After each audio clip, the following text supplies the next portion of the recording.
Vamos convidar, então, o nosso coordenador técnico, Dr. João Pedro Correia, para dar prosseguimento aos trabalhos.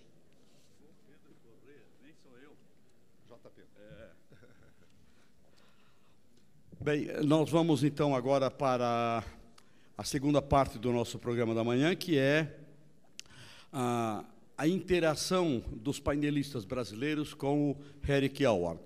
Acho que podemos, antes de convidar os painelistas, convidar o Eric Howard para tomar assento e cumprimentá-lo pela palestra que certamente deu um impacto bastante grande. You have your headphones? Yes, go here. Okay. In the middle, please. Ok. Gostaríamos de convidar, então, o Dr. Ailton Brasiliense, o deputado Hugo Leal e o Dr. Paulo Gaudêncio, que são os nossos painelistas desta manhã. Como disse antes, a ideia era de tentar capturar mais elementos, mais informações, eventualmente novas recomendações sobre como nós podemos aproveitar melhor a década mundial de ações de trânsito, usando expertises, conhecimentos de pessoas de áreas diferenciadas.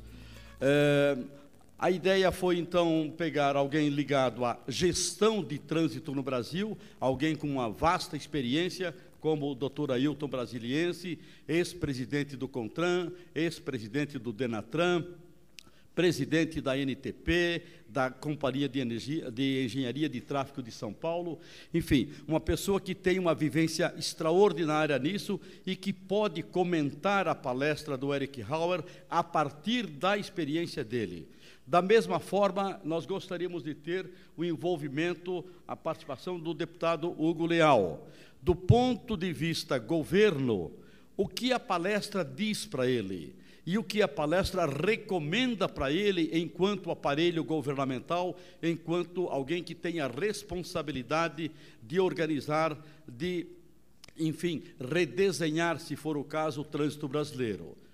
E o nosso terceiro palestrante, que é o Dr. Paulo Gaudêncio, como expliquei, é um médico que trabalha há mais de 40 anos com essa coisa fantástica de mudança de comportamento e de quem nós gostaríamos de saber como ele avalia a palestra do Eric e que tipo de desafios isso coloca para a sociedade brasileira para mudar, enfim, o comportamento e aproveitar melhor a década mundial de ações de trânsito.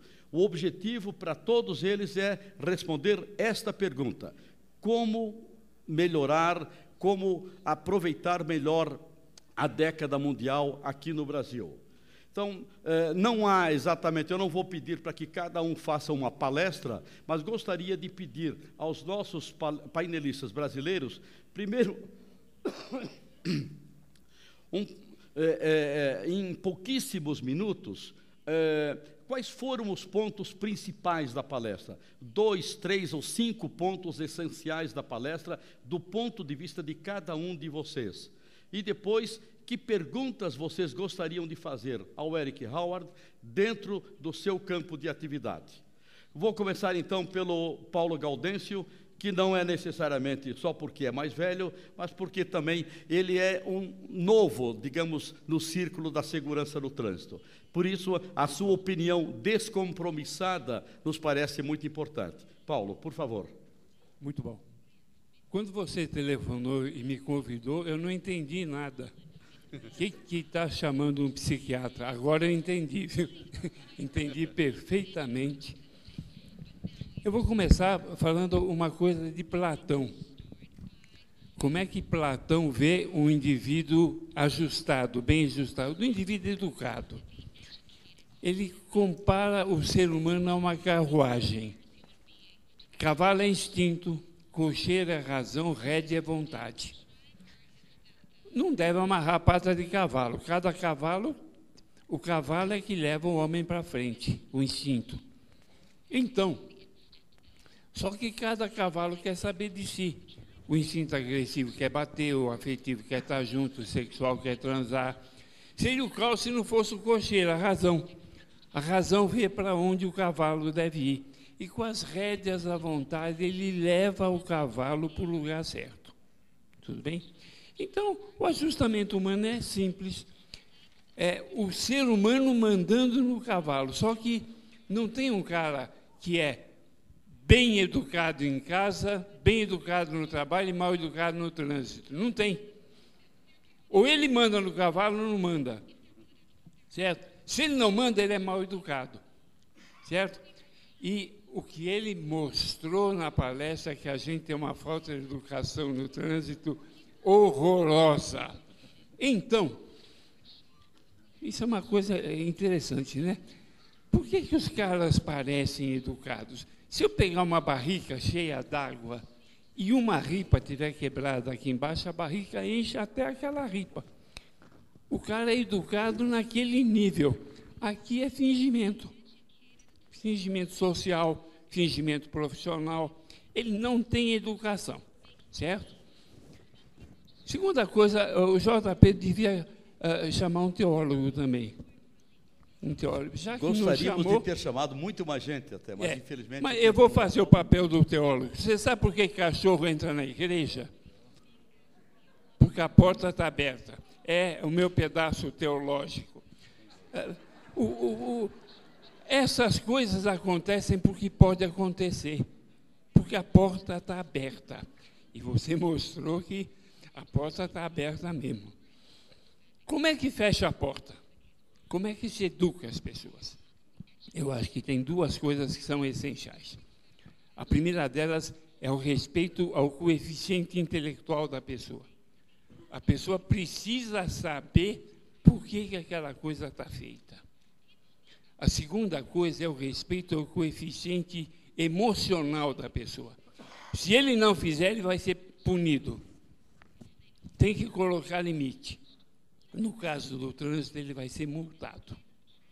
Se eu respeitar o QI e o QE, e essa é a minha colaboração de psiquiatra, eu acho que o indivíduo tem que saber por que a mudança está ocorrendo e ser multado se ele não respeitar a mudança.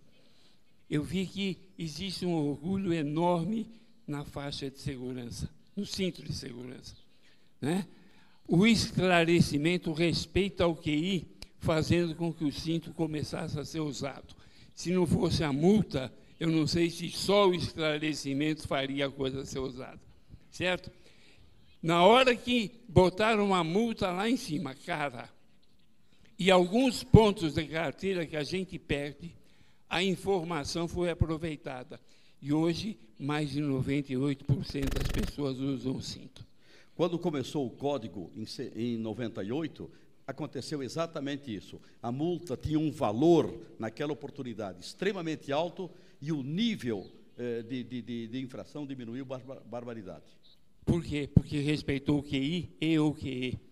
É o que eu acho que a gente tem que fazer.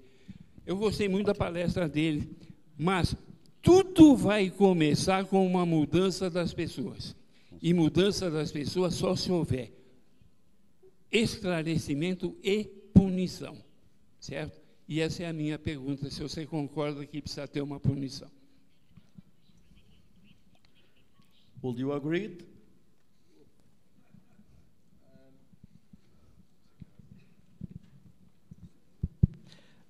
As much as it pains me to say that I agree, I do, unfortunately. Most of us would all like to think that education can be a positive experience and everyone will respond to it. Most of the people in this room would respond to positive educational campaigns. A lot of people don't. It needs the little hit on the fingers, not overkill, but it needs a strong statement by a society. This is our rule. This is our social norm. If you want to be outside that, you're going to suffer a bit of inconvenience. Ok, Ailton Brasiliense. Alguns 2, 3 pontos que lhe pareceram essenciais na palestra do Eric e como você vê, digamos, a chance do país aproveitar bem a década. Bom, em primeiro lugar, obrigado pelo convite. Estar aqui no evento da Volvo, do OHL, estar com as senhoras e senhores. Eu queria só fazer uma pequena introdução antes, se você permitir. Nós brasileiros, eu acho que as pessoas do mundo todo gostam de loteria, todo mundo gosta de um dia ser sorteado por alguma coisa, automóvel, avião, viagens, etc. Nós, no Brasil, há muitas décadas, fazemos loterias diárias. Hoje, por exemplo, como todos os dias, nós vamos sortear 70 pessoas que vão ficar paraplégicas, 100 pessoas que vão ficar mortas e 1000 pessoas que serão feridas, todos os dias. E isso não comove ninguém. Ninguém daqui, e eu me incluo, fica incomodado de saber que, nesse instante, alguém está morrendo, porque nós decidimos que ele tinha que morrer. É uma decisão de todos nós, sociedade e governos. Dizer esses números, eu já cansei de falar, todo mundo já cansou de falar, e não convence. Dizer quanto custa a ausência das ações, que aqui foi mostrado o valor de 2008, de 28 bilhões de reais, alguma coisa próximo de 18 bilhões de dólares por ano, também não convence nem sequer os economistas. Alguma coisa precisa ser quebrada. Tem um elo estranho, tem um pacto maluco feito entre nós, sociedade, e os governantes. Por exemplo, se eu vou me habilitar, eu não quero nem que me incomode, eu quero chegar lá e receber a habilitação. Mas me amolam, eu tenho que fazer um curso teórico, me amolam que tenho que fazer um curso prático. Vou para a rua, eu quero andar na velocidade que eu bem entender, estacionar onde eu bem entender, não obedecer semáforo vermelho, não usar cinto de segurança, não usar capacete, beber antes de dirigir. Mas, quando eu vejo o Paulo Gaudêncio fazendo isso, eu olho para o governante e falo, você não vai fazer nada. Mas, de outro lado, enquanto a sociedade tem esse papel estranho, eu tenho os governantes. Tudo que está sendo dito aqui, qualquer cidadão que ocupe um cargo legislativo, executivo ou judiciário, sabe. Não tem nenhuma novidade nisso. Mas, nesse instante, eles olham para o lado. De todos os governantes que fizeram campanhas nos últimos anos, quantos levantaram a bandeira do trânsito? Pouquíssimos. E nós elegemos milhares deles. Então, minha pergunta para você, Érica, é mais ou menos o seguinte. Este caos que nós estamos, vocês viveram. Se vocês estão hoje com 6,8 mortos por 100 mil habitantes, há 40 anos atrás, o índice de vocês era 4 vezes maior. Como é que foi a quebra desse pacto, que vocês também tinham lá, mas que, infelizmente, nós continuamos mantendo aqui? Onde é que se colocou, ou quando se colocou, o ovo em pé? Como é que se conseguiu quebrar esse pacto tão horroroso que está feito até hoje?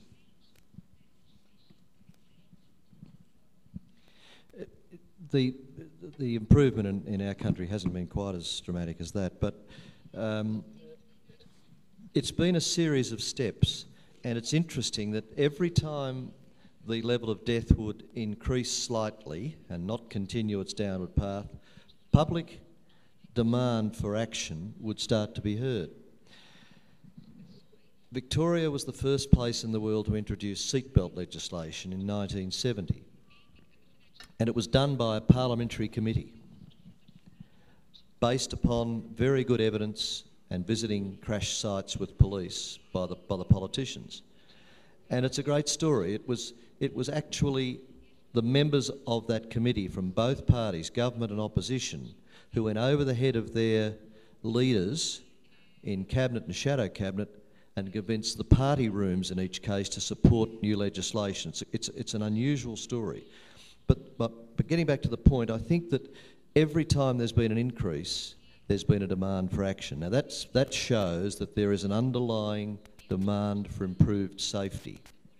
I can't believe that Brazilians don't want improved safety. I'm sure they do. So I think I would be suggesting the thing to do is to make it known to the public that the problem is manageable. Get data out there, simple information, get it out there so that people start to understand 100 people are dying a day and 70 are becoming paraplegics. That's powerful. And then I think you basically have to rely on the community to start to demand change. But you need leaders. You need leaders at state, local and national government who are prepared to do the footwork to make the case on the evidence for a certain measure. It's very important that the measures are evidence-based. There's plenty of evidence for measures. So I think we've always been careful that our measures were evidence-based. We always picked up when there was some community reaction and got in and did something. And as a little example of community awareness, one of the metropolitan daily newspapers in Melbourne for the last 20 years has run on the editorial page the road toll year to date compared to the road toll year to date last year. And that's a very helpful daily performance indicator and reminder to the community of how we're going. Are we getting better? Are we getting worse? That's very helpful. Esse debate tem um pouco quê, assim como eu vou para casa e faço a letra, e os painelistas vão para casa e fazem a música. E no dia seguinte a gente se encontra para ver o que saiu. Felizmente, eu acho que o Ailton já botou a bola na marca do pênalti para o Eric chutar, porque me parece que esse é um ponto fundamental, realmente, de tudo aquilo que nós estamos discutindo em relação à década. Deputado Hugo Leal, agora a bola é consigo.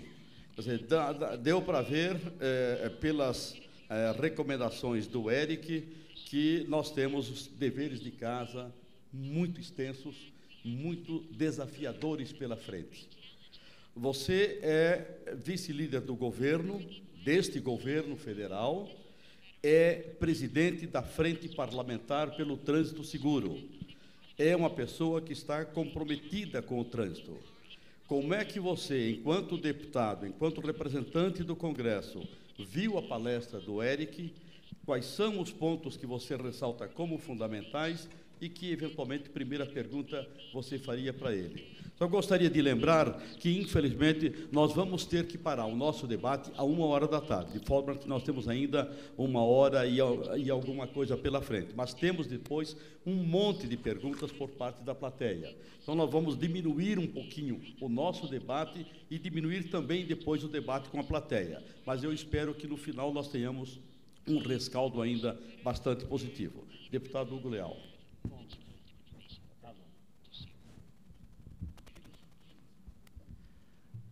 Boa tarde a todos e a todas presentes neste evento, nesse seminário. Eu queria inicialmente agradecer aos organizadores, à Volvo, ao HL, pelo esforço e especialmente ao nosso amigo J. Pedro, parabenizar toda a família Trânsito, porque acaba sendo uma família, sempre estamos nos encontrando nesses eventos, mas sempre buscando a evolução. Então, parabenizar a todos, especialmente aqui aos organismos federais, vi aqui a Polícia Rodoviária Federal, sempre presente, a Câmara Temática, aqui também, no esforço individual dos seus membros, está presente aqui hoje também.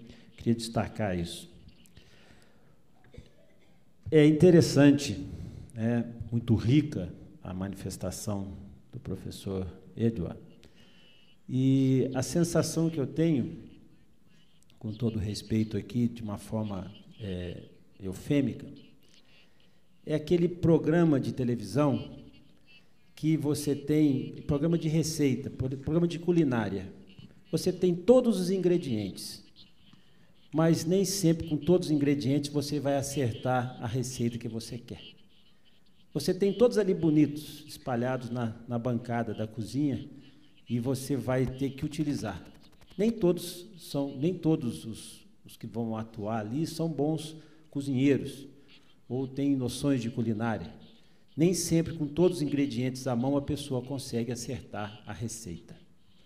O que acontece, e às vezes a insistência é necessária para você conseguir achar o ponto fundamental. Eu faço essa comparação exatamente porque nós temos as receitas, nós já temos o diagnóstico, nós já conhecemos a nossa realidade. Faço essa comparação exatamente porque nós temos as receitas, nós já temos o diagnóstico, nós já conhecemos a nossa realidade, nós conhecemos os nossos defeitos. E, às vezes, falta alguém, como disse aqui o professor, para liderar o processo, para estabelecer exatamente essas metas. E isso é fundamental para que a gente tenha exatamente começo, meio e fim. Então, antes de fazer a pergunta, eu queria destacar aqui 2 eventos de como é possível nós, com os nossos ingredientes, que são, às vezes, basicamente os mesmos ingredientes que tem na Austrália, que tem na França, que tem na Espanha, que tem nos Estados Unidos, são pessoas, veículos, vias, e são ingredientes. Tivemos resultados práticos já no país, né? Porque a gente não pode deixar o professor aqui levar só os aspectos negativos nossos aqui. Nós tivemos o primeiro aspecto positivo, a questão do Código de Trânsito, em 98. Em 99 e 2000, houve uma redução significativa de quase 25%, em torno disso, alguns estados chegando a 30%, somente na edição do Código, na possibilidade das pessoas perderem a habilitação, a pontuação e ter a infração com mais rigidez. Nós saímos de 50 mil mortes no trânsito. Na época, em 96, 97 até 98, nós tínhamos em torno de 50 mil. Ou seja, então, nós mostramos que é possível fazer uma boa receita. Nós mostramos que é possível o país administrar. Estamos falando de um código que tem quantos anos? 98? 13 anos. 13 anos. Então, e naqueles 2 anos seguidos, até 2000, 2001 no máximo, nós tivemos uma redução. Mas acontece que a sensação da impunidade trouxe novamente a acomodação. A ausência de um processo de liderança trouxe novamente, às vezes, a dificuldade. E o que eu chamo aqui de mapa do tesouro, que são 3 situações fundamentais: vontade, financiamento e resultado. A vontade, no sentido da vontade política, da política pública, de como disse aqui nosso querido J. Pedro, me apresentou como vice-líder do governo. O dia que vice mandar alguma coisa, eu espero que tenha uma expectativa de resolver alguns problemas. Mas tenho uma missão, essa é a minha função. Agora, como presidente da Frente Parlamentar do Trânsito Seguro na Câmara dos Deputados, eu tenho uma responsabilidade muito grande, que é continuar dentro da atividade parlamentar, que é a ação legislativa e a fiscalização no Executivo, buscar onde está, como é que você faz valer esta vontade, a vontade política, é estabelecer essa prioridade. E o segundo é a vontade de mudança do comportamento, como disse aqui o professor Paulo Gaudêncio, é mudar. Será que eu estou disposto a mudar? E aí eu citaria mais um exemplo de que a sociedade está disposta a mudar. E falo aqui, não para orgulho próprio, mas falo para orgulho do nosso país, que é a Lei 11.705, conhecida como Lei Seca, que foi aprovada há 3 anos atrás. E, por acaso, tive a oportunidade de ser o autor dessa lei. Mas veja, o que aconteceu com a Lei Seca? Quais foram os benefícios? Redução no número de acidentes? Não. Tivemos também redução no número de acidentes, mas trouxe a uma avaliação do consciente coletivo. Começaram a se avaliar, a temática trânsito passou a ser debatida em todos os ambientes, especialmente nos ambientes mais populares, nos bares, nos restaurantes, nas casas. Isso que eu chamo de mudança de comportamento, mudança de cultura, mudança de visão. Então, nós temos muito que avançar, mas nós estamos dizendo, nós temos os ingredientes e podemos fazer a melhor receita. Então, eu indagaria aqui ao professor Eric. Primeiro ponto que ele colocou foi a velocidade é o que mata. Quer dizer, um dos pontos mais importantes, velocidade é o que mata. Nós ainda não alertamos, não nos alertamos, a não ser os especialistas, que a velocidade hoje, independente da embriaguez, independente do cinto, é, sim, a maior causa morte no trânsito, é a velocidade.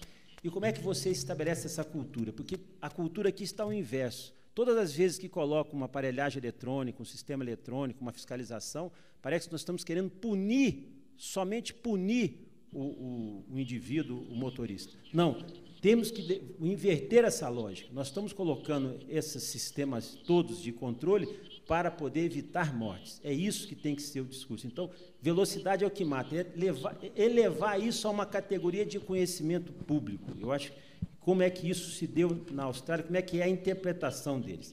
Segundo, é a questão do financiamento, né? Hoje, quanto o trânsito arrecada hoje na Austrália, por exemplo?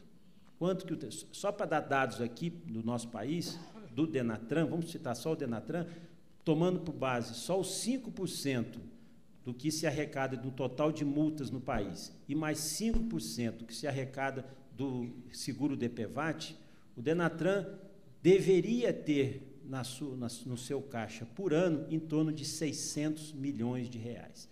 Em torno de 600 milhões de reais, nós estamos falando em 490 milhões de dólares.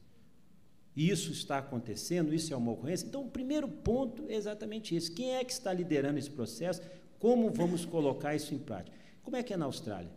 O professor Eric disse que se nós pudéssemos gastar $1 milhão por ano, nós estamos falando em 490 milhões que são arrecadação do organismo e que não são aplicados na área de trânsito.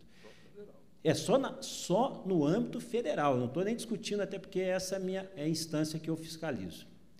E segundo, o segundo ponto é o judiciário. Como é que são as decisões do judiciário, dos tribunais superiores na Austrália e em outros países, na interpretação da questão do trânsito? Há condescendência, há uma forma de interpretar, às vezes até com menos rigidez. Isso não vamos falar em jeitinho, mas se há menos rigidez na interpretação dos crimes de trânsito, são tratados como todos os outros casos. Então, só para encerrar, eu digo que se a gente não tiver, já foi tratado aqui, nós sabemos a nossa receita, metas, objetivos e resultados. E digo que o que não pode ser medido não pode ser avaliado. E o que não pode ser avaliado não pode ser gerenciado. Enquanto nós não tivermos estas metas, e quem não cumprir essas metas, sejam ele poder público ou iniciativa privada, quem não cumprir essas metas, ser responsável também publicamente por crime de responsabilidade ou por não repasse de recursos, também tem que ser acionado, ou seja, não somente as metas cabem aos motoristas, ocasionalmente infratores, mas também ao poder público, ocasionalmente infrator. Muito obrigado. É o que o Eric chamou de responsabilidade compartilhada. Eric. I think there's some excellent issues there. The speed issue is, you're absolutely correct. The public in our country still regards speed management as revenue raising.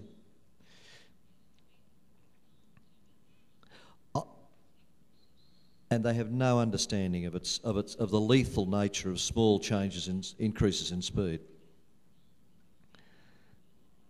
And the industry, road safety industry internationally, I think, has failed to get that message across.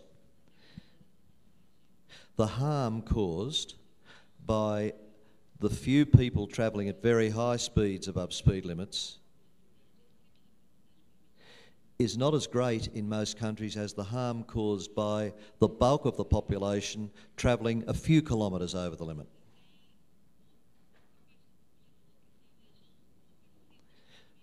So how do you explain that to the public? One suggestion: I think we are very poor at measuring. Your question about measurement. Measuring means mean speeds on the network today. Measure mean speeds on a sample of roads across Brazil. Measure the distribution of speeds if you need to as well, and publish that information on a regular basis.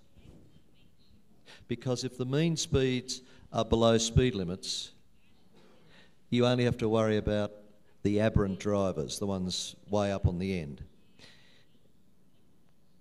If mean speeds are above limits, you have a problem. So I think that's a way of getting across to the public how important the mean speed is. Secondly, the funding issue. in Victoria, Australia, in the state that I was involved with, we spent about $500 million US a year on road safety, police, and so on. That translates in population terms to Brazil spending about $16 billion a year on road safety.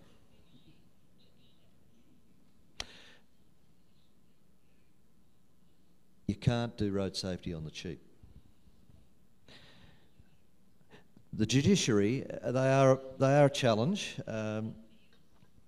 We wanted always to go and talk to them about issues. We could go and see the Chief Magistrate, whose door was always open, but there was no way we could go and instruct them or brief them. But he used to ask us along to their annual conference, where we would go and talk about what we were doing and why, present the evidence. They tended to be unhappy with us because we had mandatory penalties for the lower level offences, mandatory offences. But nonetheless, we found interesting support for most measures. We introduced a very big alcohol interlock program for repeat drink drivers, and they embraced that very positively. They were sick and tired of seeing drunks in their court coming back time and time again, and with no solution other than prison, which is no solution, or continuing to drive. And the interlocks gave them a welcome third way. So I think it's very important that you find a way to talk to the judiciary through an appropriate process, but also look at ways in which administrative offences can be maximised. So the lower level offences don't go to court, they just, you send out the notice and people pay that and that's the end of it. Try and get that as far up the ladder as you can in terms of seriousness of offences. People can always appeal to the court if they feel it's unhelpful or unfair, but taking a lot of that volume out of the courts has been very useful in focusing their efforts on the more serious issues. And the final issue was targets. I agree targets are really important. What you don't measure, you can't manage. There are so many intermediate outcome measures Brazil could implement today, like mean speeds, drink driving, failure rates from the random breath testing the police do, seatbelt wearing rates based on surveys, split between urban and rural centres by state, and really that tells you immediately what your road toll is going to be. It's an amazing. There are many amazing predictors of death in your traffic network. Just think of it this way. Think how tightly balanced the system is in Brazil, that about 700 people die every week. That is a system where risk is very finely balanced. And whatever you do, you tend, with the current settings, about 700 people a week die. If you take some risk out of the system, like kinetic energy or some other things based on good evidence, it will have an immediate effect. Ok, obrigado, Eric. Me parece que, pelo que eu entendi também, uma boa parte dos senhores que vieram ver esse evento e vieram de dezenas de estados diferentes do Brasil, estavam interessados e provavelmente continuam em saber o que é esta abordagem sistêmica da segurança no trânsito, o que ela significa e como é que ela pode ser aplicada. Eu gostaria de fazer uma rodada agora com os três painelistas e perguntar, o que para mim está claro é que a abordagem sistêmica de segurança no trânsito não é uma coisa apenas para o governo federal, nem tampouco para os governos estaduais, nem tampouco para os governos municipais. Ele serve, o princípio, o conceito serve para qualquer empresa, para qualquer entidade de classe. Eu gostaria de colocar esta pergunta para os três painelistas, certo? dentro da perspectiva da mudança de comportamento, da gestão do trânsito, certo? Do aspecto parlamentar da decisão. Como é que vocês veem este novo conceito, se é que ele é tão novo para nós no Brasil? Eu gostaria, inclusive, que o Ailton comentasse depois isso, o quanto disso nós já aplicamos, sem saber que tinha esse nome. Mas eu gostaria de ouvir aí rapidamente os nossos três panelistas. Paulo Gaudêncio. A primeira coisa, eu tenho a impressão que ficou bem entendido o conceito. Mas esse público ficou deixado um pouco de lado, na minha opinião. Porque as coisas... Eu acho que a gente se torna livre e dono do próprio destino quando a gente sabe duas coisas. Primeiro, que as coisas podem mudar. Isso a gente aprendeu aqui. Segundo, que eu sou o fator de mudanças. O fator de mudança está nas minhas mãos. Então, eu tenho um pouco de medo quando a gente começa a atribuir a mudança ao governo estadual, federal ou municipal. Eu acho que o fator de mudança está aqui, ouvindo a gente falar. Se esse pessoal não se envolver e não assumir o poder que tem, nenhuma mudança vai ocorrer em nenhum dos três que foram citados. Ok. Ailton? Bom, primeiro eu queria comentar algumas coisas, ainda antes de fazer uma questão para o Eric. Esse estágio que nós estamos, que talvez eu tenha deixado com cores um pouco escuras demais, nós já conseguimos muitos resultados. E eu vou citar um, que é a cidade que tem a maior frota de automóveis e a maior população. E dois dados. A Companhia de Engenharia de Tráfego, em 1980, o Scaringella, que está ali, era presidente, fez uma pesquisa.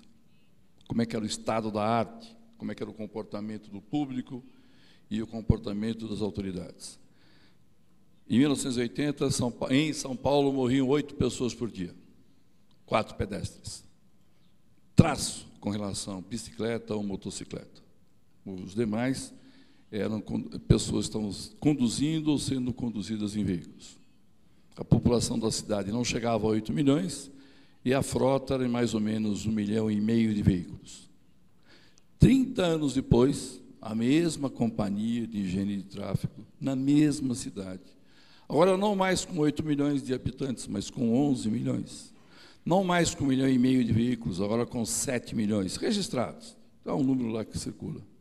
O número de pessoas mortas no ano passado, por dia, foi a metade do que era em 1980. Dos quais eram 4 pedestres, agora são 2, e os outros 2, um deles é motociclista. Então, pegando um pouquinho o gancho do J. Pedro e do Paulo Gaudêncio. A sociedade brasileira está reagindo.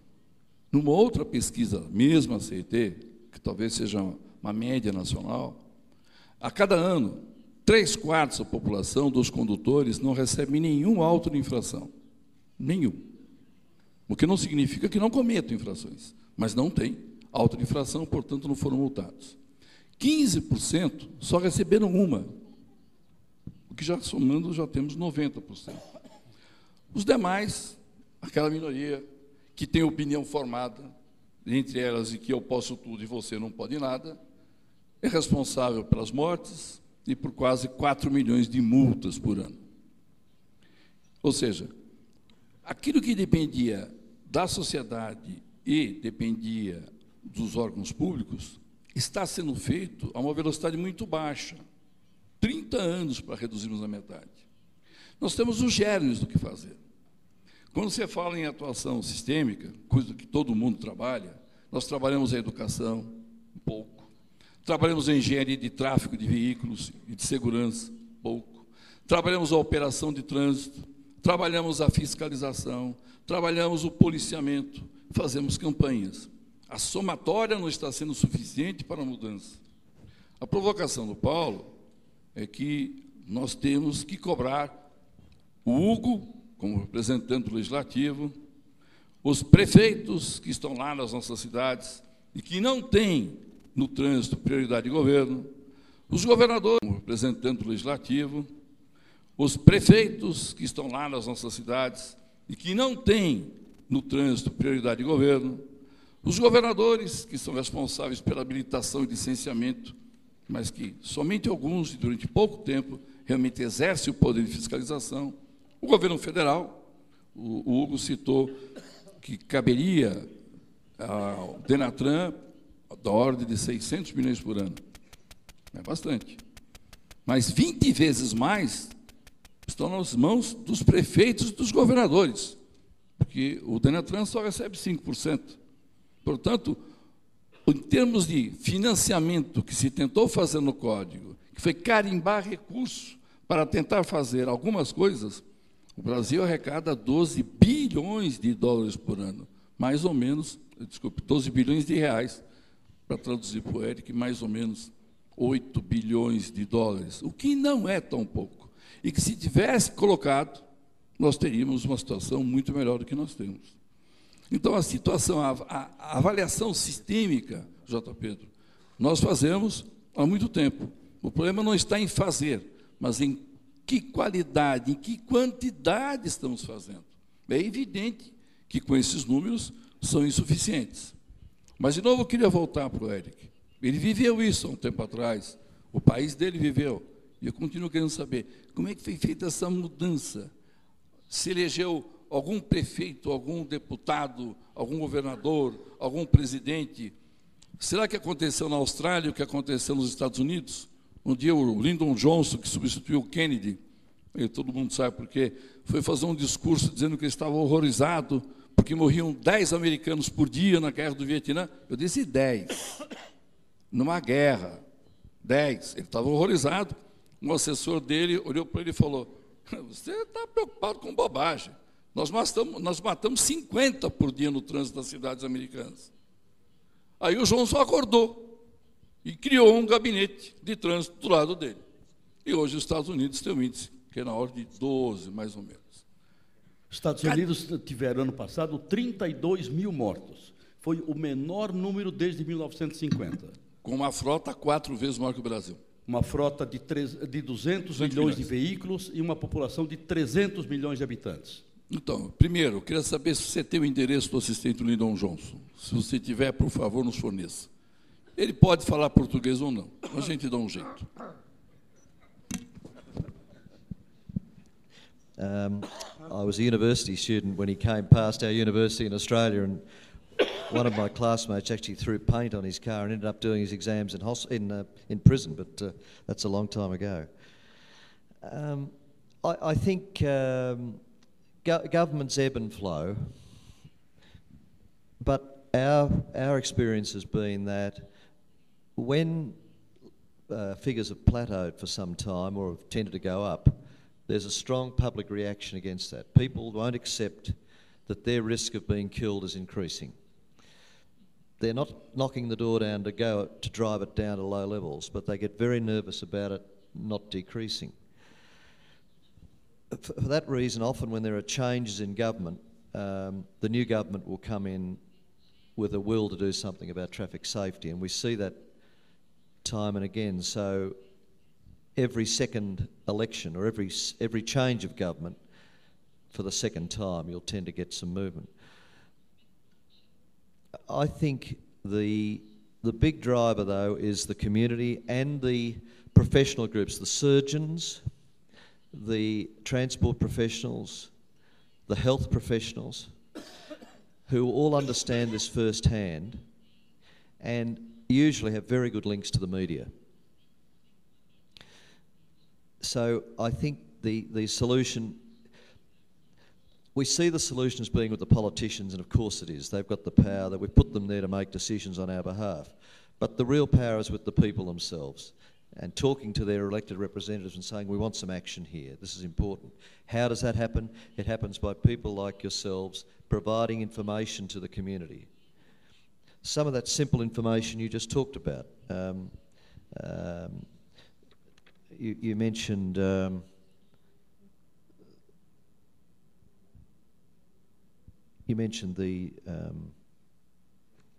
excuse me a moment, I'll just find this. You mentioned that one city, the Sao Paulo experience. what has happened. And the figures in Brazil do show the major city death rates, Sao Paulo, Belo Horizonte, and a couple of others, are falling quite substantially. And that is a very good thing. But do the public know this? Do the public know that the big problem areas are probably on the fringe of the cities where new development is happening into the countryside and speeds are higher and roads are terrible, or in the newer developed areas further away from the urban centres?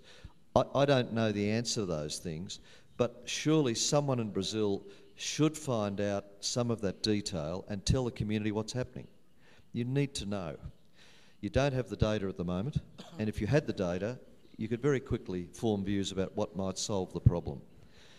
But I would encourage you to look at it state by state. It's a very complex situation if you look at it with one view federally. Look at it state by state. Use comparative performance between states to drive change, and have the federal government bringing in the changes that will help all states to improve.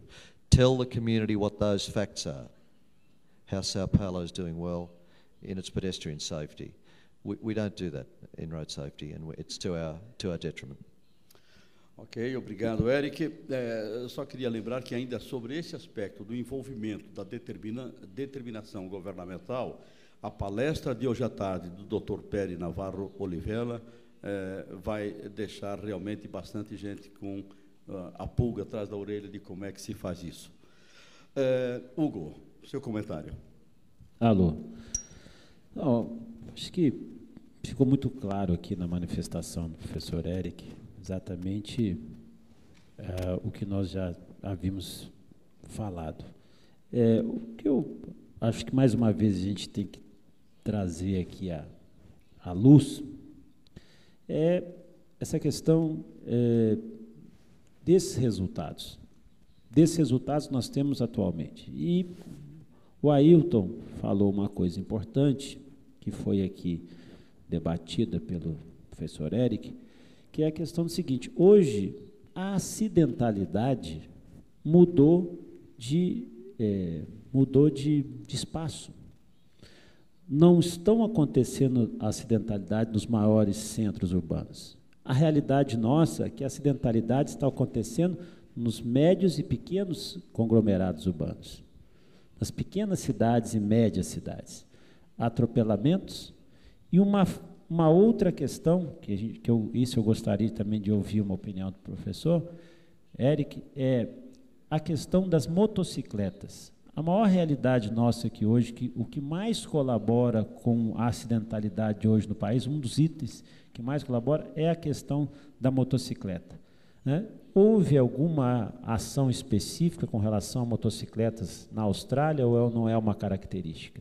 Só para se ter uma ideia, o número de motocicletas em 11 anos aumentou em torno de 720% no país, no Brasil, enquanto o dos veículos não chegou a 200% no número de compra, de venda de veículos.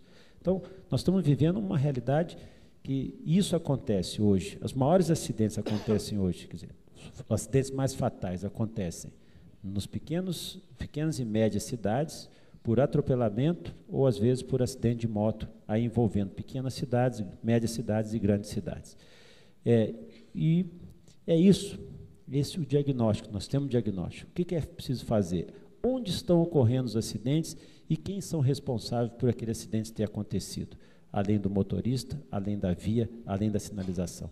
Cada um tem que assumir a sua parte como responsabilidade, mas seria interessante ouvir a questão da motocicleta. Ok, Hugo, muito obrigado. Eu acho que nós vamos passar agora para as perguntas da plateia. O Felipe Gold. Felipe, por gentileza, Felipe. O Felipe Gold está selecionando, recebeu todas as perguntas de vocês e selecionou por áreas, eu espero, para que a gente possa tentar atender o máximo possível. O que eu gostaria de pedir aos... Ok, Eric. O que eu gostaria de pedir aos painelistas e também para o Eric é que, agora, a partir de agora, nós tenhamos respostas mais telegráficas, para que possamos, até 13h responder o máximo de perguntas possível por parte da plateia. O Eric gostaria de fazer um comentário sobre a posição do Hugo Leal. I think the motorcycles are clearly a major extra pressure. If you take some figures I looked at yesterday, if you take away the motorcycle deaths over the last 10 years, the road toll has actually gone down slightly, if you take out motorbikes. So it is a big problem for you, and I accept that. It's a growing percentage of our road toll. It's 25% of deaths in Australia. The problem with motorbikes is we haven't found a way to bring them inside a safe system, nor have we done that for heavy vehicles either, I might add. But for motorbikes, here is my suggestion. If you want to bring them inside a safe system, treat your intersections to be safe system compliant, so lots of roundabouts, so that many motorbikes are killed, many motorcyclists are killed in intersections because people don't see them. Secondly, they cannot travel at more than 40 kilometres an hour, and they cannot share the road with traffic doing more than 40 kilometres an hour. They are pedestrians. Pedestrians sitting on a bit of metal. If they were invented today, they wouldn't be permitted. We can't expect people not to have their motorcycling. They're entitled to it. It's quite legal and understandable. But I believe we're going to have to start putting some rules around where it can operate. And dedicated lanes for motorcyclists are a proven safety measure that could be introduced. Ok, obrigado. Então, nós passamos agora então às perguntas da plateia e vamos começar com duas observações de participantes sobre o que está acontecendo no país na área da década mundial de ações de trânsito. Do Rio Grande do Sul, Ordeli Silveira dá uma informação que no Rio Grande do Sul, no dia 11 de maio, foi criado por decreto o Comitê Estadual de Mobilização pela Segurança no Trânsito, sob coordenação do vice-governador e envolvendo todos os poderes, órgãos do Estado e da sociedade. Estamos no início dos trabalhos. E faz uma pergunta. Qual o percentual do orçamento da Austrália é utilizado na infraestrutura viária e a questão do uso de outros modais de transportes de mercadoria?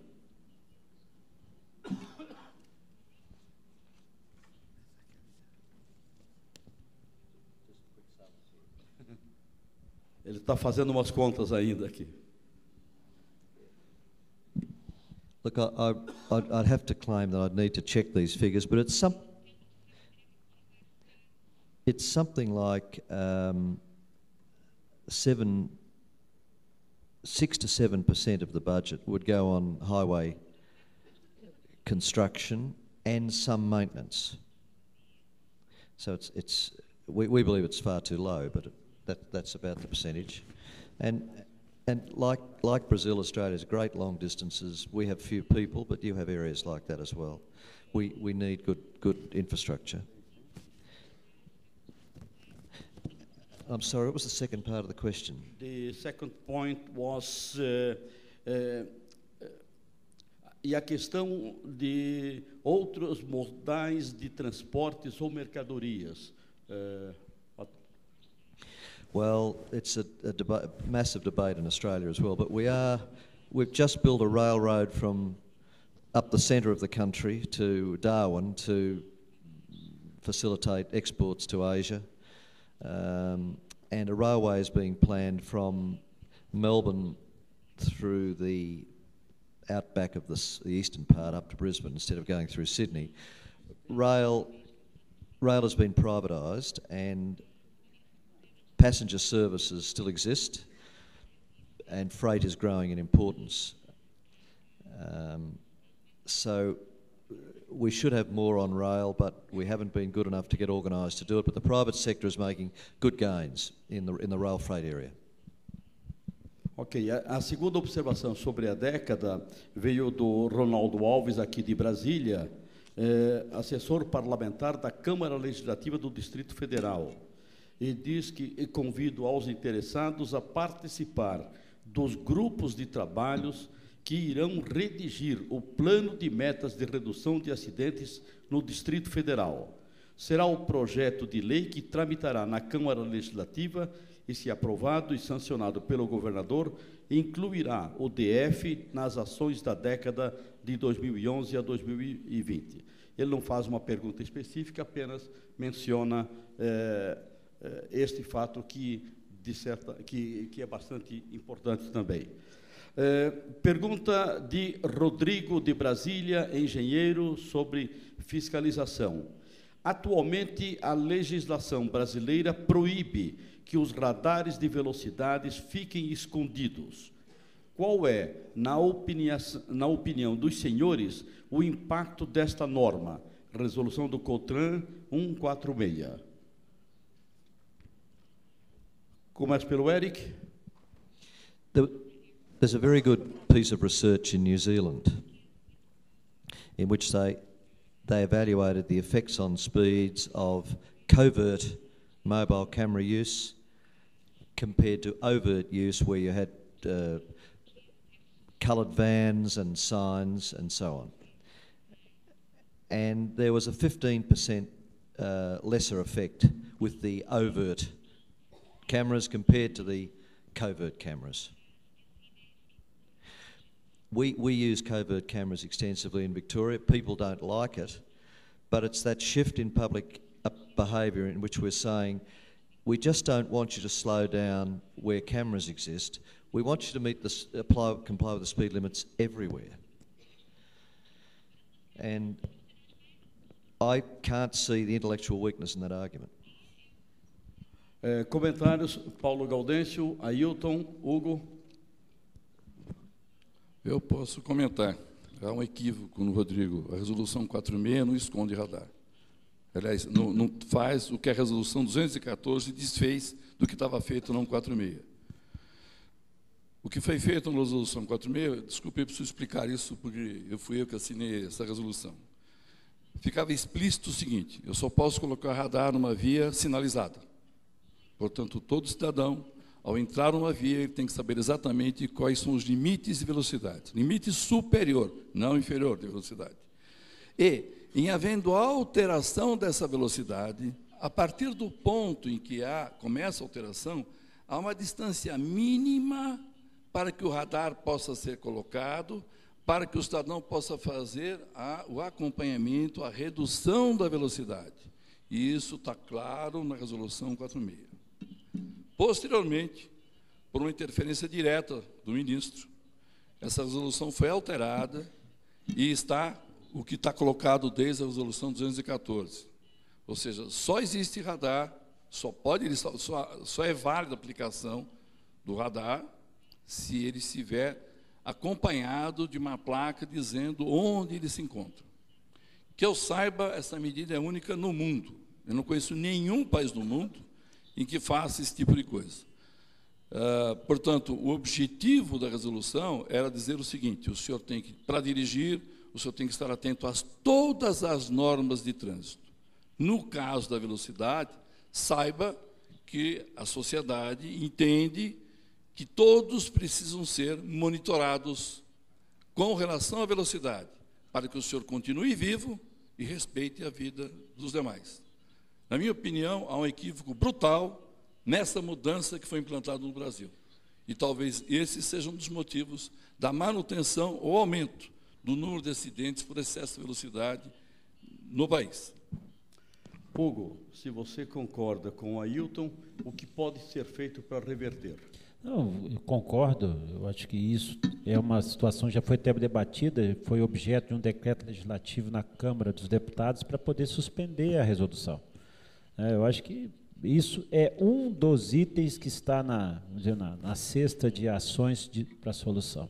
É importante nós termos essa discussão sobre vários aspectos, e não somente sobre o aspecto da visão do Ministério das Cidades. Eu acho que o equívoco partiu daí. Nós temos a oitiva na Câmara Temática, a possibilidade de ouvir na Câmara Temática os vários elementos que são os agentes, principalmente de autuação. Então, concordo, acho que isso, ainda mais pelo que foi falado pelo professor Eric com relação à velocidade, está mais do que nítido que se você não combater a questão da velocidade, ou seja, não estabelecer padrão de redução de velocidade, nós vamos continuar com índices muito altos. A propósito de velocidade, tem uma pergunta da Mônica, já de Curitiba. Ela é... Padrão de redução de velocidade, nós vamos continuar com índices muito altos. A propósito de velocidade, tem uma pergunta da Mônica, já de Curitiba. Ela é analista de RH. Por que os veículos oferecem velocidade de 200 km ou mais, se estes não são os limites seguros? Por que não se limitam essas velocidades dos veículos? Yes, indeed. It's a great question, and I don't understand why. And remember, it's not just a theoretical issue. It's the cost of a vehicle is much, much more expensive because it has to be safe at 200 kilometres an hour, or safe in inverted commas. We had a discussion about this a few minutes ago privately, and basically, I've spoken to many manufacturers over the years. They're quite happy to do whatever the consumer really wants because they're there to sell cars to meet consumer demand. It's up to the consumers to say to their suppliers of vehicles and to governments, we don't want cars that can do 200 kilometres an hour. It's ridiculous. The big problem has been the German manufacturers who have some unlimited autobahns. And I don't think that's going to change anytime soon because it's all about being able to produce those high-performance vehicles. Now, whatever you think of that, it's entirely appropriate that in this country, I don't think you have unlimited roads. You should have speed limits in vehicles, no greater power possible than perhaps 140 kilometres an hour. It's very important this is addressed.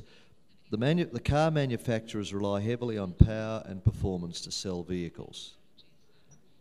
They rely very heavily on it. Their marketers do.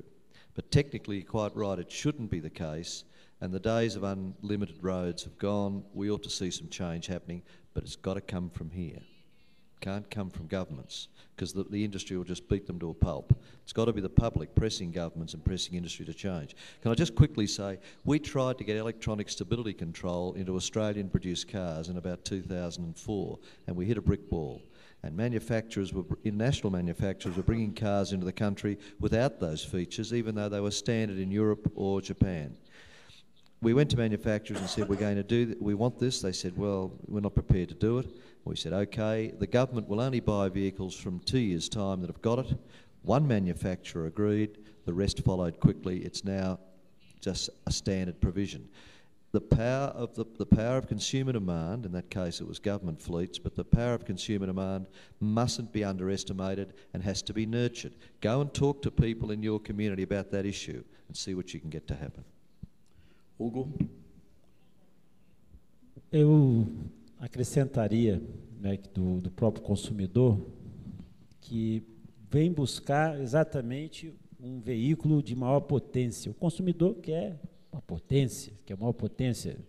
Não vou nem fazer aqui a questão de gênero, porque o masculino ainda quer maior ainda a potência.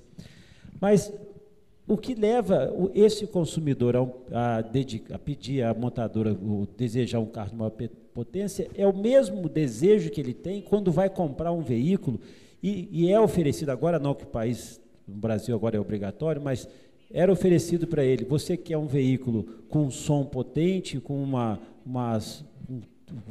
vidros elétricos, ou você quer colocar um freio ABS ou um airbag? Não, freio ABS e airbag não, eu quero um som potente, eu quero uma ação, eu quero algo que o carro fique bonito. ABS e airbag não eram acessórios até então, até o ano passado, obrigatórios. Então, as pessoas preferiam adquirir veículos que não dessem a segurança para ter um veículo com maior capacidade, mais bonito, com banco de couro, como se banco de couro, veículo, um som maravilhoso, um ar-condicionado funcionando, fosse resolver a vida dele numa questão de um acidente, numa questão de segurança. Então, é a mesma linha de raciocínio.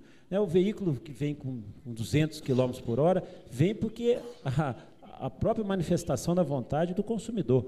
Se você limitar essa circunstância, é a mesma coisa que nós estamos fazendo aqui. Vamos limitar a questão da velocidade e a obrigação.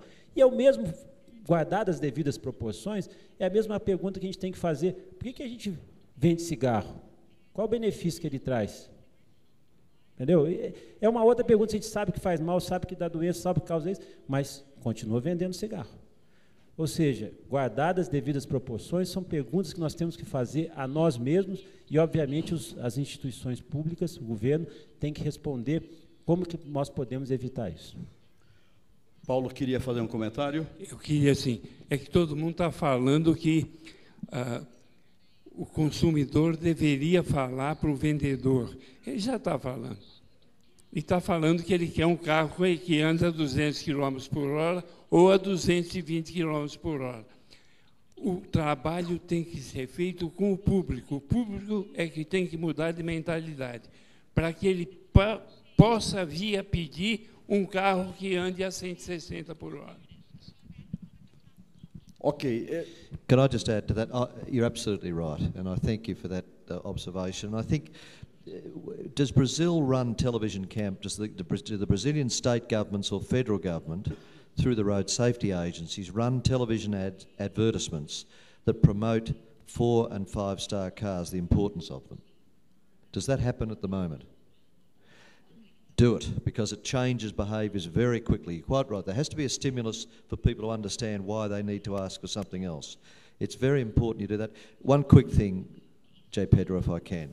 In Australia, we had some research done at Monash University Accident Research Centre which showed that if young people who were killed in crashes had been in the safest vehicle of the year of vehicle they were actually in when they were killed, death and serious injury would have been reduced in each year by 65%. So there is now a list of vehicles under $15,000, there's about 50 of them, that are safe, and if we could get young people into those second-hand or used vehicles rather than the ones they choose, we could have a massive effect on their death rate. That is a classic example of information needing to be put out in the public arena, on government agency websites, in consultation with the press and the media and the motoring media and so on. When you do that, the parents will talk to their kids and say, here's some money for a car, but it's got to be A, B, C or D. These are very important practical steps. Ailton, só queria lembrar que nós temos 20 minutos até o final e temos mais um montão de perguntas. Bom, diante de uma habilitação tão ruim quanto a nossa, quanto a falta de entendimento de todos os que trabalham na área de educação, que o Brasil insiste em que essa é uma questão que não deve ser trabalhada no campo educacional, nas escolas dos 3 níveis que nós temos, o que nos resta é desenvolver projetos e campanhas. Eu queria só fazer uma pesquisa aqui. Vocês já imaginaram um fabricante de automóvel, de cerveja, que fizesse propaganda, campanhas, durante 1 semana por ano? Só. Será que eles venderiam o que vendem? Pois é, os governos têm feito mais ou menos 1 semana, 2 semanas, e, em geral, só o federal. Eu nunca vi uma campanha de governo estadual e já vi raras campanhas de governos municipais. Se o nosso condutor está formado, entre aspas, deformado como está, e se nós não acreditarmos em campanha, só nos restará a fiscalização cada vez maior, que tem que estar sempre. Mas o objetivo nosso não é penalizar o cidadão, é mudar a cabeça dele. Porque se eu não mudo a cabeça dele, eu preciso de uma quantidade infinita de policiais, de fiscais. Se eu consigo mudar o comportamento dele, eu ganhei o essencial, ganhei o carro seguro que você está pensando. E é isso que nós temos que trabalhar. Então, a campanha ela é fundamental. O Hugo estava falando na troca de um conjunto por outro conjunto, de segurança por um certo conforto. O Hugo está citando valores. A campanha da cerveja está citando valores. Eu valho mais se eu beber cerveja tal. A campanha do automóvel está citando valores. Eu serei melhor reconhecido se eu dirigir o carro tal. Por que eu não construo um conjunto de valores na segurança, na cidadania, na tolerância? Nós temos que calibrar os nossos eixos de atuação. O Nilo Moricone Garcia, ouvidor da ANTT, faz uma observação. como estabelecer regras rigorosas de controle quanto à generosa exposição na mídia de campanhas publicitárias de bebidas alcoólicas que, com certeza, promovem estímulo no cidadão usuário das rodovias, assim como se faz com o fumo. Quer dizer, aquelas observações sobre os perigos do fumo.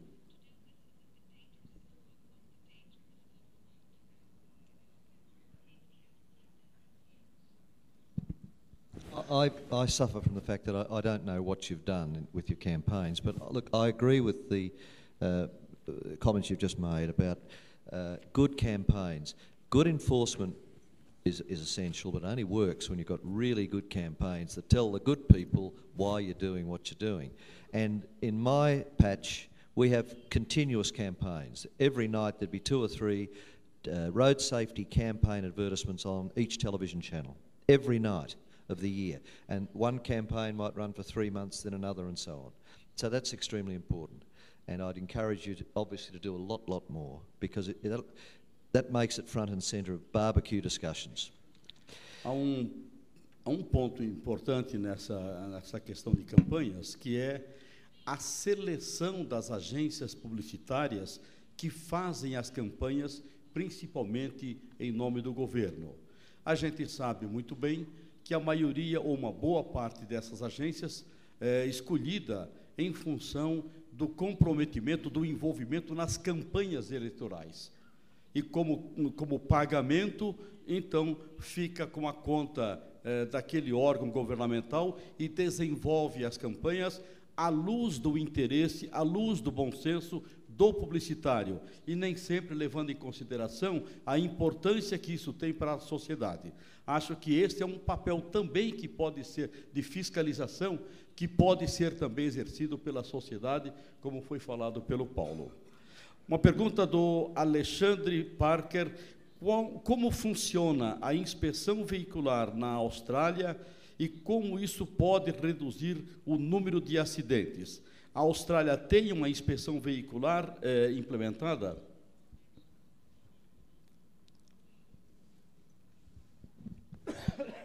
Victoria is the only state in Australia, one of 2 states that does not have compulsory vehicle inspections each year. And the reason we don't have it is that there have been parliamentary inquiries into it. We just can't get the economics of it to stack up, the cost of the inspections and the relatively small road safety benefit that comes from it. We think that 2% of road fatalities might involve a vehicle defect. It's higher for trucks, and there is a stronger argument that for trucks over 5 years of age, you should have annual inspections. But we rely on a road-based inspection system to pick up those problems. Having said that, every time a vehicle ownership is transferred, there has to be a roadworthiness inspection. So we're getting 1/3 of the fleet every year anyway.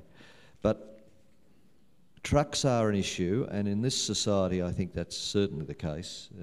I've heard comments to that effect. So there's merit in that. But as strange as this might seem, inspection of light vehicles may not be giving you a good return on your investment. You might be better spending that money on campaigns, about road safety campaigns on television. I know it doesn't work like that, but frankly, that's how we always approached it. We had limited money. What would give us the best outcome we could find? A Rosângela Batistella, de Curitiba, diretora de trânsito da cidade de Curitiba, pergunta ao Eric Howard: o senhor comentou a importância de se divulgar os números de mortes no trânsito, a velocidade média praticada nas vias, etc. Pergunto se no seu país também são publicados os valores arrecadados com as infrações de trânsito e financiamento e como esses valores são utilizados ou revertidos em ações no trânsito, porque aqui no Brasil isso não acontece. Yes, look, we do. It's a massive problem, because every time you put in a government annual budget document for the next 12 months, here is the money expected to be raised from traffic fines, the press go into overdrive and people get excited and this is revenue raising. I think we could probably handle it better, but it's very transparent. It's clear what is estimated to be raised, and it's always reported, and it's not convenient. It's very uncomfortable at times. Some states, though, have done a better job, I think, than Victoria. They made decisions to allocate 100% of the net fine revenue to road safety for additional measures. That's a big step, but it cuts all this revenue-raising argument out. The public are reasonably relaxed if they think, more relaxed than if the money is going back into making the system safer. So I'd certainly recommend you to think about that with additional measures that you bring in. You can't change what exists today. But it is an issue, it is published, and I think that's a good thing, but I would recommend you look at dedicating the net funds raised, because it's expensive to go out and do this enforcement, the net funds raised on new measures to go into a road safety fund. Ok, uma pergunta para o deputado Hugo Leal, de Zeca Prudente, de São Paulo, capital. Ele é ator e empresário. Senhor deputado, por que não existe uma fiscalização em relação às prefeituras sobre onde é aplicado o dinheiro para a educação de trânsito? Ou por quê? As prefeituras não prestam contas e se prestam para qual órgão? Há punição para aqueles que não investem em educação de trânsito? Primeiro que agradecer a pergunta, as prefeituras têm fiscalização, sim. A fiscalização é exercida pela Câmara dos Vereadores, Poder Legislativo, e pelo Tribunal de Contas do Estado. A aplicação desses recursos para a educação no trânsito, engenharia no trânsito, educação, segurança, engenharia, tem mais um outro item que eu não estou lembrado aqui, tem previsão legal e deveriam, não tem percentual definido, mas tem a obrigatoriedade. O que acontece? Tem a obrigatoriedade, porém não tem nenhuma punição específica, foi o que eu disse anteriormente no início, não tem nenhuma punição específica. Então, o agente público, disponibilizado lá com os recursos que são arrecadados de multa ou até mesmo de estacionamento, recolhe aquele recurso e aplica na manutenção da via ou outra ação que possa ser direto ou indiretamente relacionada ao trânsito e justifica dessa forma. Por quê? Por dois motivos. Primeiro, que não tem, apesar de ter obrigação, não tem qual é a punição específica para esse agente público, seja municipal, estadual ou até mesmo federal. E segundo, porque como não tem metas estabelecidas para cumprimento no redução de acidentes, também não tem o que cobrar. Quer dizer, se você não sabe para onde vai, qualquer caminho serve. Exatamente. Bom, nós estamos chegando ao final do debate e eu gostaria de fazer uma rodada final e uma pergunta para os nossos painelistas e depois um comentário do Eric para encerrar. A pergunta para os painelistas é: o que nós aprendemos hoje pela manhã aqui? O que valeu esta manhã ouvindo o Eric e discutindo com este povo todo do Brasil sobre a importância e a oportunidade de aproveitarmos a década mundial de segurança no trânsito? Paulo Gaudêncio. Eu vim com uma ideia e essa ideia foi confirmada não 100%. Não 100%. A ideia é que se as coisas podem mudar e o fator de mudança está nas minhas mãos, isso me torna livre e dono do meu destino. Eu vim com essa ideia, mas eu fiquei muito convencido da necessidade de campanhas. Quer dizer, eu vim com a ideia de um respeito ao coeficiente emocional da pessoa. E eu aprendi que a gente precisa ter um respeito grande também com o coeficiente intelectual. Ele precisa saber que a coisa pode mudar. Eu vou pedir licença ao Paulo e fazer um comentário adicional e dizer que, em segurança no trânsito, nós recomendamos muito programas e não apenas campanhas. Campanhas, na verdade, são necessárias para compor o conjunto de objetivos que se quer atingir com um programa. Daí porque reforço a importância das campanhas, mas dentro de um programa estabelecido, onde metas são fixadas, onde prazos são fixados, onde recursos são alocados para que se tenham os resultados que se espera. Doutor Ailton Brasiliense. Bom, o que fica desta manhã para todos nós, primeiro, é possível, é só olhar a própria apresentação do Eric. Vários países já estiveram em condições muito piores do que nós estamos hoje, nós também já estivemos muito pior do que estamos hoje. Então, item 1 é preciso. O 2 é do Paulo Gaudêncio. Não só pode mudar, mas eu quero participar, eu quero fazer parte da mudança. Esse 1 é preciso. O 2 é do Paulo Gaudêncio. Não só pode mudar, mas eu quero participar, eu quero fazer parte da mudança. Esse é o lado do público.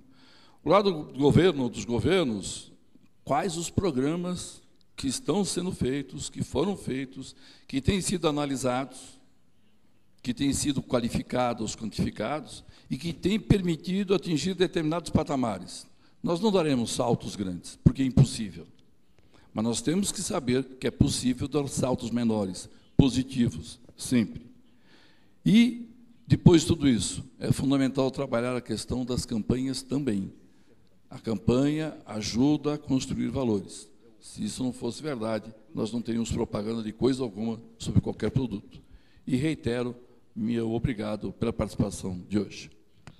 Nós é que somos agradecidos pela sua participação. Deputado Hugo Leal.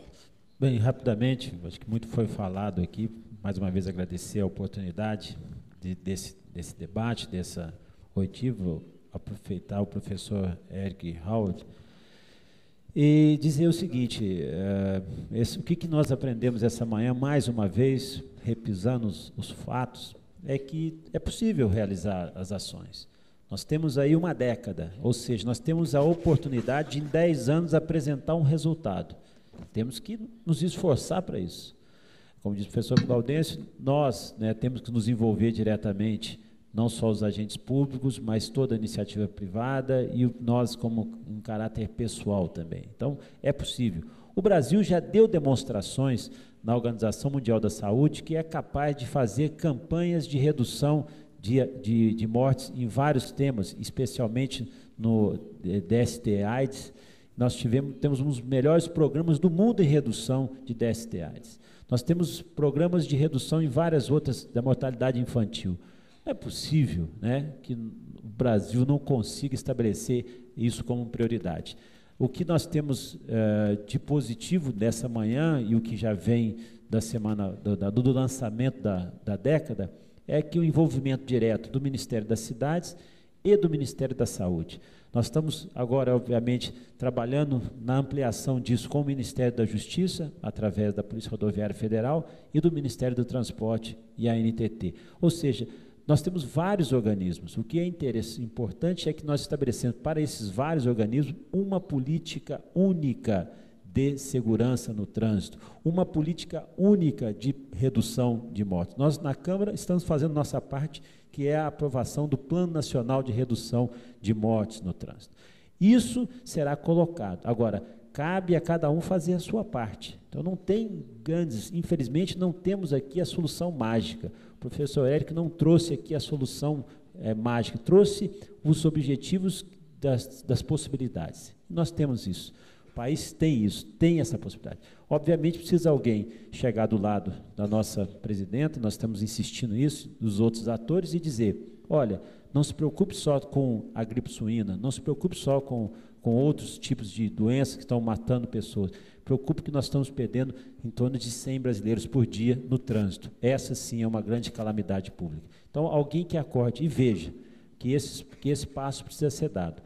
E, repetindo aqui o Ailton, nós temos uma longa distância a percorrer, mas nenhuma distância, seja maratona ou seja uma corrida pequena, sempre todas elas começam com o primeiro passo. São passos. Cada um sabendo dar o seu passo, nós vamos chegar. O importante é que o objetivo seja único. E, mais uma vez, eu quero parabenizar tanto a Volvo quanto a OHL pelo envolvimento e engajamento na causa, que, obviamente, nos anima a continuar e a permanecer na questão da segurança do trânsito. Muito obrigado ao deputado Hugo Leal. Então, para encerrar, eu gostaria de perguntar ao Eric. Ele chegou ontem às 4h30 da manhã, vindo da Europa, depois de passar alguns dias em alguns países europeus. Fica em São Paulo amanhã, sexta está em Curitiba, e volta domingo para a Austrália, para chegar na terça-feira, sabe Deus que hora, na cidade dele de Melbourne. O que você leva do Brasil de ideia na sua primeira visita ao Brasil, Eric? Que impressões você tem e que futuro nós temos dentro disso que você pôde observar até agora?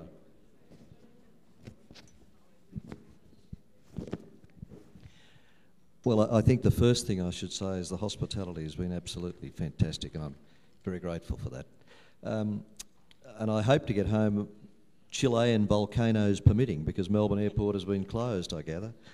How it's travelled west across the Pacific beats me. I don't understand that. Look, I'm a little reluctant to issue pronouncements. I haven't really seen your road network in operation. I've tried in my presentation to talk about the things that we know from research will work anywhere. By Friday night, I'll have a better picture when I've seen Sao Paulo and Curitiba. But based on what I've heard from you today and from others in the last 24 hours, I think I like what you said about things can change and it's in my hands and I want to participate. It's your country and it's your family's lives that are at stake here. So you've got to grab it. Don't hold back. Don't wait for others. But I think it's about setting goals. It's about building capacity. Just as we need to let the public know some of these facts, our practitioners need to broaden their horizons as well. Go to Argentina. Well, I was going to say go to the United States. Pick your state very carefully there. Go to Europe. Come to Australia. Come and see what's happening in Australia. We've had Indonesian police down with our New South Wales and Victorian police in recent weeks with AusAid. And it's great for they get it and they say, oh, this is a little more complex than we thought. How do we do these things? So seeing is believing. I would suggest get some of your politicians up to Sweden, Netherlands, UK, France, Spain.